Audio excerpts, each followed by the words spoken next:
The best film. ಇಂಥ film ನಿಜವಾಗಿ ಒಂದು 2-3 ಜನ ಎಕ್ಸ್ಪೀರಿಯನ್ಸ್ಡ್ ಇದ್ರು ಕೂಡ ನಮ್ಮ ಹೊಸ ಸುದರ್ಶನ್ ಇರ್ಬೋದು, ಅವರ ಆಕ್ಟಿಂಗ್ ಎಲ್ಲ ನೋಡಿ ನಮಗೆ ಲಾಸ್ಟಿಗೆ ನಾವು ಹತ್ತಿದ್ದೇವೆ ಥಿಯೇಟರ್ ಅಲ್ಲಿ. ಹೊರಗೆ ಬರ್ಬೇಕಾದ್ರೆ ನಮಗೆ ಟೈಮ್ ಇನ್ನು ಬೇಕಿತ್ತು. ಹಾಗಾಗಿ ಇಂಥ ಫಿಲ್ಮ್ ಆದಷ್ಟು ಈ ಕಮರ್ಷಿಯಲ್ ಫಿಲ್ಮ್ಗಳು ಬರೋದಕ್ಕಿಂತಲೂ ಈ ರೀತಿಯ ಒಂದು ಮಾನವೀಯತೆಯ ನೈತಿಕ ಶಿಕ್ಷಣವನ್ನು ಕೊಡುವಂತಹ ಫಿಲ್ಮ್ಗಳು ಆದಷ್ಟು ಹೆಚ್ಚಾಗಿ ಬರಲಿ. ಇಂಥ ಟೀಮಿಗೆ ಇನ್ನಷ್ಟು ಫಿಲ್ಮ್ಗಳು ನಾವು ಮಾಡುವಂತಹ ಒಂದು ಸೂಕ್ತ ಒದಗಿ ಬರಲಿ. ಎಲ್ಲ ರೀತಿಯ ಸಹಕಾರ ನಮ್ಮ ಸಂಸ್ಥೆಯ ಕಡೆಯಿಂದಲೂ ಕೂಡ ನಾವು ಮುಂದಕ್ಕೆ ಇರ್ತದೆ ಅಂತ ಹೇಳಲಿಕ್ಕೆ ನಾನು ಇಷ್ಟಪಡ್ತೇನೆ. ಶಾಲಾ ದಿನಗಳು ಪುನಃ ನಮ್ಗೆ ನೆನಪಿಗೆ ಬರುತ್ತೆ. ಸುದರ್ಶನ್ ಸರ್ ಕೂಡ ತುಂಬಾ ಚೆನ್ನಾಗಿ ಆಕ್ಟ್ ಮಾಡಿದ್ದಾರೆ. ನಾಟ್ ಸ್ಟೂಡೆಂಟ್ಸ್ ಗೆ ರೆಸ್ಪಾನ್ಸಿಬಿಲಿಟಿ ಕೊಟ್ಟರೆ ಒಳ್ಳೆದಾಗ್ತಾರೆ ಅಂತ ಹೇಳಿ ಅದು ನಮ್ಗೆ ಎಕ್ಸ್ಪೀರಿಯನ್ಸ್ ಆಗಿದೆ. ಈ ಫಿಲ್ಮ್ ಕೂಡ ತುಂಬಾ ಚೆನ್ನಾಗಿದೆ ಸರ್. ಲೊಕೇಶನ್ ಎಲ್ಲ ತುಂಬಾ ಚೆನ್ನಾಗಿದೆ.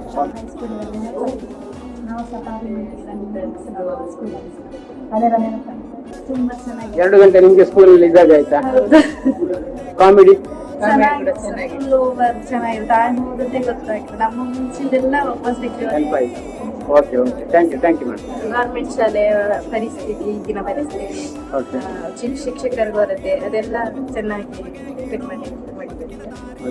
ಇಷ್ಟ ಆಯ್ತು ನಿಮಗೆ? ಇಷ್ಟ ಶಾಲೆಗಳಲ್ಲಿ ನಿಜವಾಗಿ ಎದುರಾಗ್ತಿರುವಂತಹ ಸಮಸ್ಯೆಗಳು ಮತ್ತೆ ಜೊತೆಗೆ ಏನಂದ್ರೆ ವಿದ್ಯಾರ್ಥಿಗಳಲ್ಲಿ ಕೂಡ ಮುಗ್ಧತೆ ಇರ್ತದೆ. ಆ ಮುಗ್ಧತೆಯಲ್ಲಿ ಅವರು ಕೆಲವೊಂದು ವಿಷಯಕ್ಕೆ ಬಲಿಯಾಗುವಂತ ಸಾಧ್ಯತೆಗಳು ಆಗ್ತಾ ಉಂಟು. ಆದರೆ ಅದನ್ನು ಹೇಗೆ ಎದುರಿಸಬೇಕು ಅನ್ನುವಂತ ಒಂದು ನೈಜವಾದಂತಹ ಸಮಸ್ಯೆಯನ್ನು ಹೇಗೆ ಎದುರಿಸಬೇಕು ಅನ್ನುವಂತ ಒಂದು ಧೈರ್ಯವನ್ನು ಈ ಸಿನಿಮಾ ತುಂಬಿಸಿಕೊಡ್ತಾ ಉಂಟು.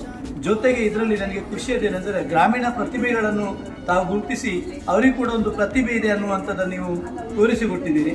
ಮತ್ತೆ ಇನ್ನೊಂದು ಸಂತೋಷದ ವಿಷಯ ಅಂದ್ರೆ ಇದರಲ್ಲಿ ನನ್ನ ವಿದ್ಯಾರ್ಥಿ ಮಿತ್ರ ಸುದರ್ಶನ್ ಅವರು PT ಮಾಸ್ಟರ್ ಆಗಿ ಮಿಂಚಿದ್ದಾರೆ. ಇಂತಹ ಪ್ರತಿಭೆಗಳು ಇನ್ನಷ್ಟು ಮೂಡಿ ಬರಬೇಕು. ಇನ್ನಷ್ಟು ಪ್ರತಿಭೆಗಳಿಗೆ ನಿಮ್ಮ ಈ ತಂಡ ಸಹಕಾರವನ್ನು ನೀಡಿ ಅವರನ್ನು ಕೂಡ ಮಿಂಚುವಾಗಿ ಮಾಡಿ ಸಹಕರಿಸಬೇಕಾಗಿ ಕೇಳಿಕೊಂಡು ಒಳ್ಳೆ ರೀತಿಯಲ್ಲಿ ಮೂಡಿ ಬಂದಿದೆ. ಮುಖ್ಯವಾಗಿ ಅದರ ಶೂಟಿಂಗ್ ಅದು ತುಂಬಾ ಒಳ್ಳೆಯದು.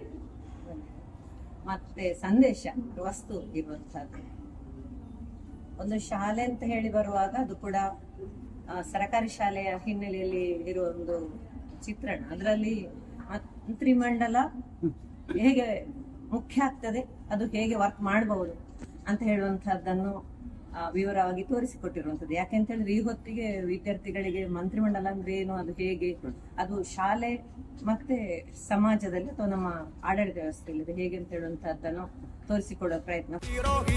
ನಮ್ಮ ಗುರುವೇ ನಮಗೆ ಹೀರೋ, ಬದುಕಿನ ದಾರಿಯಲ್ಲಿ ಮಾಣಿಕ್ಯ ದೀಪ.